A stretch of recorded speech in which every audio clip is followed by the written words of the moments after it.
one of the things your publicist should be doing is conducting audits in your name, and that is where we would go through all social media platforms, everywhere your name is mentioned, just to see what the comment is saying and what the general consensus is. Since Greenhouse and Orange House have sports day coming up soon, I decided that I am going to audit their spaces just to see who is winning the brand battle.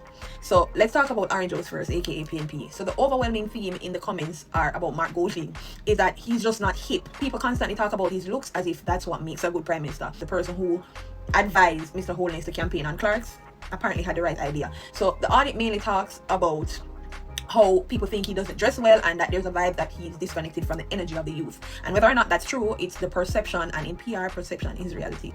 Another big issue is that voters don't feel like they're being given a clear plan for change. The PNP's current strategy to people feels more reactive than proactive. They're opposing policies but not clearly stating how they would do better. It's like they're fighting the JLP on vibes, but today's voters want vision. Here's how I would do a PR fix for the PNP. First, we'd have to start with Mark Golding's image makeover. Now, if I were on your PR team, here's what I'd do immediately. The first thing I would do is create a visual rebrand. Give Mark Golding a modern, clean, relatable style. Think button-downs, sneakers, less stuffy politician, more trustworthy elder statesman. Voters need to see a man who can lead but also understand today's Jamaica. Una sleep on Mrs. Golding, you know, because when this woman steps out, she serves. She serves every time she come out, and I guess people want Mr. Golding to match her fly. The second thing I would do is that I would create a content shift. Stop over-relying on political statements. Start showing action-based content. Something like a day in the life with Mark, youth forums, town halls, side-by-side breakdowns of JLP's policies versus the PNP's plan. Educate the people instead of just challenging the other side. The third thing I would do would be changing messaging. So I would do some strategic messaging. Drill in one message across all platforms. We're not just opposing, we're proposing. That's a tagline, I don't know. And that tagline alone could change the narrative if backed by solid visuals and clear deliverables. Now for Greenhouse, aka the JLP, my audit borne out that there was a trust deficit. While the JLP's content is often more polished, the comment sections are full of one word: distrust. Voters feel like this administration is only for the elite.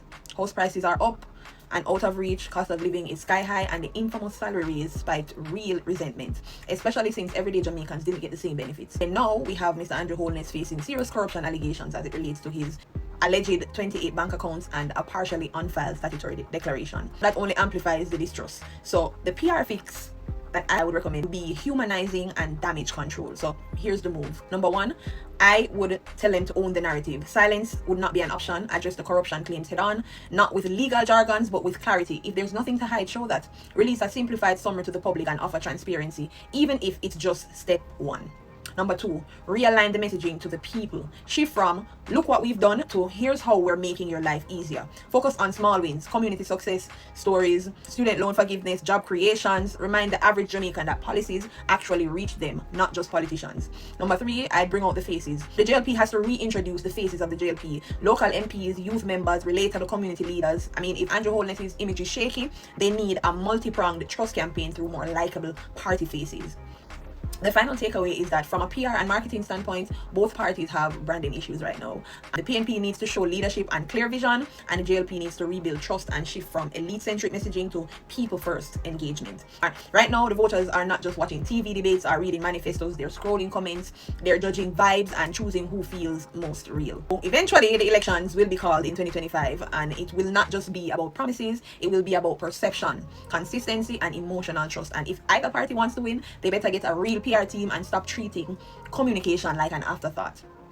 Guys, this has been the Exquisite Audit. Until next time, fix your strategy or lose the crowd. Remember to subscribe to my YouTube channel, and you can comment below and tell me what are some of the things you think both parties can do to fix their image completely. You deserve anything you want, princess, you get the world. Bring your dreams them to life, pretty girl. Bring it tight to me. You bring it tight to me.